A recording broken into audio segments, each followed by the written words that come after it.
Hi friends, எல்லாருக்கும் வணக்கம். இன்றைக்கி நம்ம என்ன வீடியோ பார்க்க போகிறோன்னா முல்லைப்பூ கொடியை பற்றி தான் பார்க்க போகிறோம். ஏற்கனவே நம்ம முல்லைப்பூ கொடியை பற்றி ஒரு பதிவு போட்டிருந்தோம். முல்லைப்பூ கொடியை எப்படி நம்ம பராமரிக்கிறது, எப்படி அதிக பூ பூக்க வைக்கிறது, எல்லா சீசன்லேயும் எப்படி நிறைய பூக்கள் கொடுத்துட்ருக்கு அப்படிங்கிறத பற்றி நம்ம பார்த்தோம். இதுக்கு முன்னாடி பார்த்த பதிவில் பூத்து முடிச்சிருந்த கிளைகள் எல்லாம் நம்ம கட் பண்ணி விட்டுருந்தோம். அதிலிருந்து நிறைய துளிர்கள்லாம் வந்துருந்துச்சு. இப்போ எல்லா கிளையிலையுமே நல்லா அரும்பு வச்சிருச்சு, பூ பூக்க ஆரம்பிச்சிருச்சு பாருங்கள். நான் இந்த பூக்கள் எல்லாம் பறித்து கட்டுறேன் பாருங்கள். ஒரு நாளைக்கு நம்மளோட செடியில் எவ்வளோ பூ கொடுக்குது அப்படிங்கிறத பற்றி நம்ம தெரிஞ்சுக்கலாம். முல்லைப்பூ கொடி பராமரிப்பை பற்றி இதுக்கு முன்னாடி ஒரு வீடியோ போட்டிருந்தேன். அதை நீங்கள் பார்க்கலைன்னா நான் கார்டு கொடுக்குறேன், நீங்கள் போய் வீடியோவை பார்த்துட்டு வாங்க. பாருங்கள், ஓரளவுக்கு எல்லா அரும்பும் பறிச்சிருக்கேன், இன்னமும் அரும்பு இருக்குது.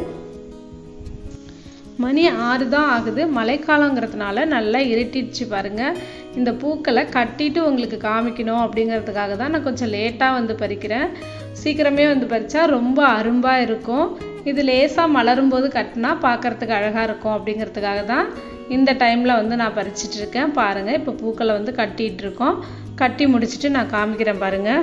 நான் இட்லிக்கு ஊற வைக்கிறேன். இன்றைக்கி தோல் உளுந்து ஊற வைப்பேன். அந்த ஊற வைக்கிற தோல், அப்புறம் அரிசி கழுவுற தண்ணி எல்லாத்தையும் வச்சுட்டு அதில் வாழைப்பழம் தோல் இருந்தால் கட் பண்ணி போட்டுருவேன். முட்டை ஓடு இருந்துச்சுன்னா அதையும் பொடிச்சு கொட்டிடுவேன்.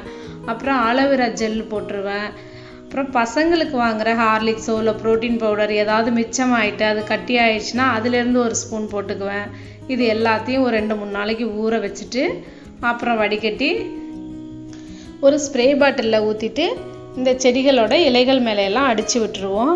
அப்புறம் லாஸ்ட்டாக இருக்க அந்த தோல், சக்கை அதெல்லாம் வடிகட்டி வச்சுருக்கோம் இல்லையா, அதை வேர்களுக்கு போட்டுட்டு வேருக்கும் கொஞ்சம் இந்த டானிக் வந்து ஊற்றிடுவோம்.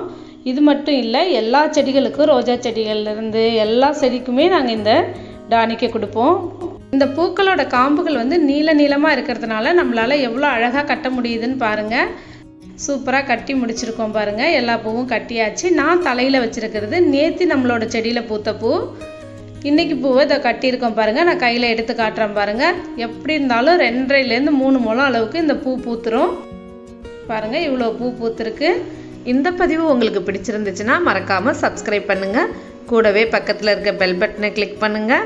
லைக் பண்ணுங்கள், ஷேர் பண்ணுங்கள், கமெண்ட்ஸ் பண்ணுங்கள். நன்றி, வணக்கம்.